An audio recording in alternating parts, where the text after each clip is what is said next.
വിശുദ്ധ യോഹന്നാൻ എഴുതിയ സുവിശേഷം 14-ാം അധ്യായം 21 മുതൽ 24 വരെയുള്ള തിരുവചനങ്ങൾ.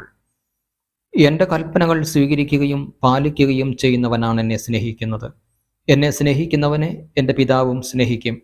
ഞാനും അവനെ സ്നേഹിക്കുകയും എന്നെ അവന് വെളിപ്പെടുത്തുകയും ചെയ്യും. യൂദാസ് കറിയോത്തയല്ല അവനോട് പറഞ്ഞു, കർത്താവേ, നീ എന്നെ ഞങ്ങൾക്ക് വെളിപ്പെടുത്താൻ പോകുന്നു, എന്നാൽ ലോകത്തിന് വെളിപ്പെടുത്തുകയില്ല എന്ന് പറഞ്ഞത് എന്താണ്? യേശു പ്രതിവചിച്ചു, എന്നെ സ്നേഹിക്കുന്നവൻ എൻ്റെ വചനം പാലിക്കും. അപ്പോൾ എൻ്റെ പിതാവ് അവനെ സ്നേഹിക്കുകയും ഞങ്ങൾ അവൻ്റെ അടുത്ത് വന്ന് അവനിൽ വാസമുറപ്പിക്കുകയും ചെയ്യും. എന്നെ സ്നേഹിക്കാത്തവനോ എൻ്റെ വചനങ്ങൾ പാലിക്കുന്നില്ല. നിങ്ങൾ ശ്രവിക്കുന്ന ഈ വചനം എൻ്റേതല്ല, എന്നെ അയച്ച പിതാവിൻ്റേതാണ്. നമ്മുടെ കർത്താവായ മിശിഹായിക്ക് സ്തുതി.